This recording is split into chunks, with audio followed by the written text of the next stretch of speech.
आज मला खरंच जेवण करायला कंटाळा आलेला आणि त्यात समजत नव्हतं की काय बनवू. पण भूक इतकी लागली होती की काहीतरी करावंच लागलं आणि तेच काहीतरी इतकं छान झालं की तुमच्यासोबत शेअर केल्याशिवाय राहवलं नाही. तुमच्यासोबतसुद्धा कधी असं झालं असेल ना की जेवण करायला अजिबात मन नसतं, पूर्ण कंटाळा आलेला असतो आणि त्यात अजून कळत नाही की आज काय बनवू.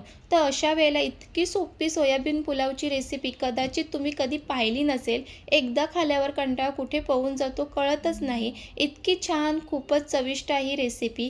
तुमच्यासोबत सुद्धा जेवण बनवायला खूप कंटाळा आला असेल आणि त्यात 10 मिनिटात होणारी रेसिपी असेल तर अजून काय पाहिजे. आजची रेसिपी नक्की बघा. खूप सोपी, खूप चविष्ट सोयाबीन पुलावची रेसिपी आहे. व्हिडिओ शेवटपर्यंत नक्की बघा. नमस्कार, मी आहे पायल आणि तुमचं स्वागत आहे चॅनलवर. इथे मी शेअर करते सोप्या घरगुती recipe, daily life, vlog, movements आणि अगदी खऱ्या आयुष्यातल्या गोष्टी. जर तुम्हालाही रोज काय बनवू असा प्रश्न पडत असेल तर चॅनलला सबस्क्राईब करा आणि व्हिडिओला लाईक करायला विसरू नका. चला तर मग कंटाळा स्पेशल झटपट 10 मिनिटात होणाऱ्या सोयाबीन पुलावाच्या रेसिपीला सुरुवात करूया आणि हा व्हिडिओ तुम्ही शेवटपर्यंत नक्की बघा, कारण या व्हिडिओमध्ये मी बऱ्याच काही गोष्टी शेअर करणार आहेत ज्या तुम्हाला ऐकायला खूप आवडतील. त्यामुळे शेवटपर्यंत कनेक्ट राहा. सोयाबीन पुलावासाठी लागणारं साहित्य खूपच मोजके आणि कमी लागतात. सगळ्यात आधी इथे मी सोयाबीन घेतलेली आहेत. मी इथे लहान आकाराची सोयाबीन वापरते, कारण लहान सोयाबीन मसाल्यामध्ये छान मुरतो आणि खायला मऊ चविष्ट लागतात, म्हणून पुलाव अजूनच चवदार बनतो. जर तुमच्याकडे मोठ्या आकाराची सोयाबीन असतील तर ते सुद्धा वापरू शकतात. फक्त त्या नीट उकडून मऊ झालेले असणं खूप महत्त्वाचं आहे. त्यानंतर इथे मी बासमती तांदूळ वापरते. जर तुमच्याकडे बासमती नसेल तर घरातला नॉर्मल तांदूळ वापरून तुम्ही हा सोयाबीन पुलाव करू शकतात. पण शक्य असेल तर बासमती तांदूळच वापरा, कारण त्याने पुलाव खूप छान मोकळा आणि स्वादिष्ट बनून तयार होतो. त्यानंतर मी एका पातेल्यात पाणी गरम करून घेतले आहे. त्या गरम पाण्यात सोयाबीन 5 ते 7 मिनिटांसाठी भिजत ठेवते.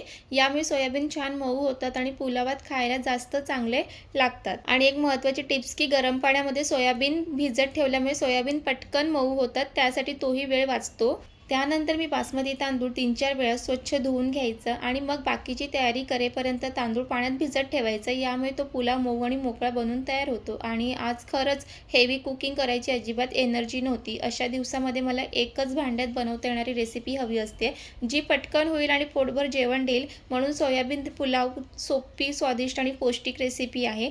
त्यानंतर इथे मी खूपच कमी साहित्य वापरणार आहे. इथे कांदा घेतलेला आहे, टोमॅटो, कोथिंबीर एवढंच साहित्य मी वापरणार आहे. आणि कांदा, टोमॅटो, कोथिंबीर हे सर्व मी बारीक कट करून घेणार आहे.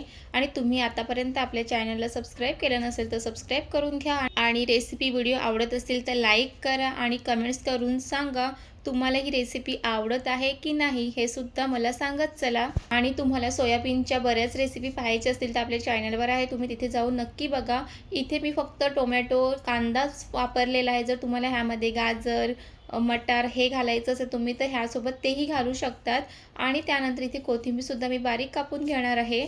आणि त्यानंतर इथे मी गरम पाण्यामध्ये सोयाबीन टाकलेले, ते थंड झालेले आहे आणि इथे पाहू शकतात की सोयाबीन किती मऊ झालेले आहेत. आणि त्यानंतर त्यातलं पाणी काढून घ्यायचं आहे. सोयाबीनमध्ये भरपूर प्रमाणात प्रोटीन असतात, त्यामुळे आपल्या आहारामध्ये नक्की समावेश करायचा आहे. आणि जे व्हेज लवर आहे त्यांच्यासाठी तर हे बेस्ट ऑप्शन आहे. जर तुम्ही नॉनव्हेज खात नसेल तर सोयाबीन तुमच्यासाठी खूप छान ऑप्शन आहे. आणि तुम्हाला सोयाबीनपासून अनेक रेसिपी पाहायच्या असतील तर आताच चॅनलला सबस्क्राईब करून घ्या. त्यानंतर मी कुकर गॅसवर ठेवणार आहे. त्यामध्ये तेल घालणार आहे. हे खडे मसाले त्यात घालणार आहे. ह्यामध्ये तेजपत्ता, दालचिनी, काळी मिरी, फक्त एवढेच हे खडे मसाले वापरलेले आहेत. तुम्हाला अजून जास्त काही खडे मसाला घालायचा असेल तर तुम्ही घालू शकतात. खडे मसाले व्यवस्थित परतून घ्यायचे आहे. त्यानंतर त्यामध्ये बारीक चिरून घेतलेला त्यामध्ये कांदा घालणार आहे. आणि हे पुलाव झटकीपट होण्यासाठी मी हे कुकर वापरते. कुकरमध्ये पुलाव 5-10 मिनिटात बनवून तयार होतो. आणि तुम्हाला सोयाबीनपासून वेगवेगळ्या रेसिपी खायला आवडतात का, हे नक्की कमेंट्स करून सांगा. मला तर सोयाबीन खायला खूप आवडते. सोयाबीनपासून कोणत्याही रेसिपी दिली तरीही ती चवीला भारीच लागते. त्यानंतर इथे मी कांदा व्यवस्थित परतून घ्यायचा आहे. आणि त्यानंतर मी ह्यामध्ये टोमॅटो घालणार आहे. पण ह्या पुलावामध्ये मी आलं, लसूण, मिरची याचं वाटण घातलेलं नाही आहे.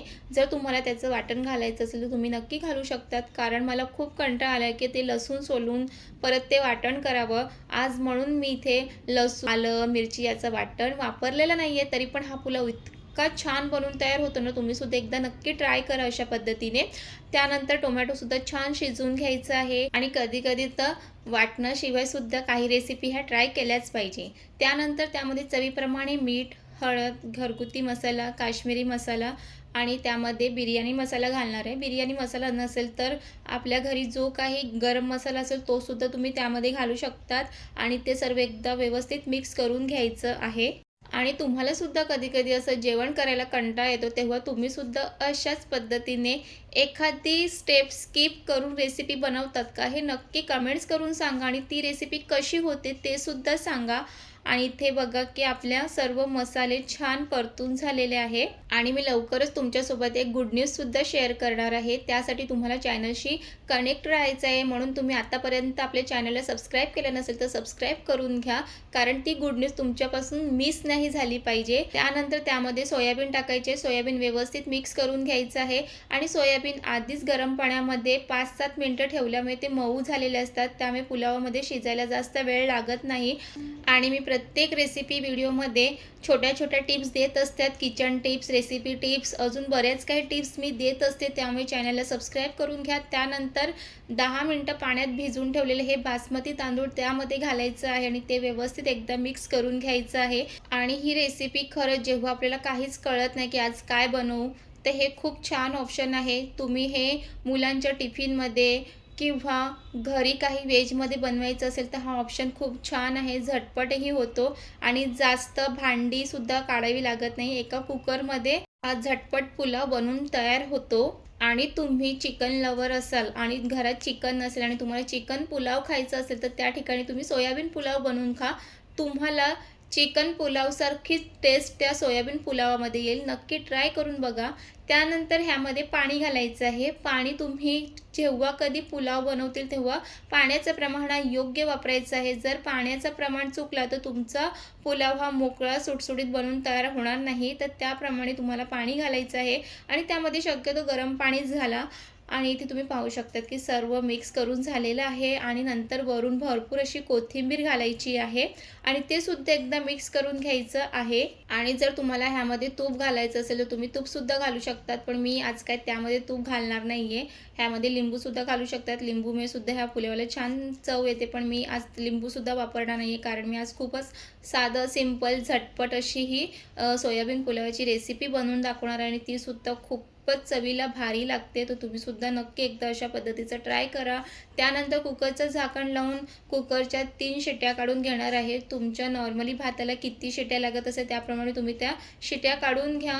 आणि जेव्हा कधी आपल्याला खूपच कंटाळा येतो तेव्हा आपल्याला जितकं साधं सिंपल जेवण बनवता येईल तितकं बनवण्याचा आपण प्रयत्न करतो. आणि इथे 3 शिट्ट्या झालेल्या आहेत आणि इथे तुम्ही पाहू शकतात की पुलाव किती मोकळा आणि सुटसुटीत तयार झालेला आहे. तुम्हाला मी आता पुढे दाखवणारच आहे की पुलाव हा किती मोकळा आणि सुटसुटीत झालेला आहे. फक्त हा पुलाव बनवताना तुम्हाला खडे मसाले आणि बिर्याणी मसाला नक्की वापरायचा आहे. बिर्याणी मसाला नसेल तर गरम मसाला वापरा, त्यामुळेच हा पुलाव चवीला भारी बनून तयार होतो. आणि इथे तुम्ही पाहू शकता की किती मोकळा सुटसुटीत असा हा भात बनून तयार झालेला आहे आणि तितकाच तो चवीलाही खूप भारी झालेला आहे. आणि तुम्ही सुद्धा व्हेजमध्ये तुम्हाला काय बनवायचं हे कळत नसेल तर ही नक्की एकदा सोयाबीन पुलावाची रेसिपी झटपट होणारी नक्की ट्राय करा. आणि ही तुम्हाला रेसिपी कशी वाटली हे नक्की सांगा कमेंट्स करून. आणि खरंच सांगते, हा दिसायला जितका भारी दिसत आहे ना तितकंच ते खायलाही खूप अप्रतिम झालेलं आहे. ज्या दिवशी आपल्याला जेवण करायला कंटाळा येतो आणि त्याच दिवशी आपण जे काही जेवण बनवतो ना ते अजून खूप चवीला भारी बनून तयार होतो. हा अनुभव तुमचा सुद्धा आहे का हे नक्की कमेंट्समध्ये सांगा. आणि खरंच सांगते, हा पुलाव खाऊन माझा कंटाळा दूर झाला. आणि अशा छान छान रेसिपीसाठी, झटपट होणाऱ्या रेसिपीसाठी तुम्ही सुद्धा या चॅनलला सबस्क्राईब करून घ्या. आणि ही रेसिपी कशी वाटते हे नक्की कमेंट्समध्ये सांगा. आणि पुन्हा भेटूया पुढच्या अशाच छान रेसिपीसोबत. आणि पूर्ण रेसिपी पाहिल्याबद्दल तुमचं मनापासून धन्यवाद.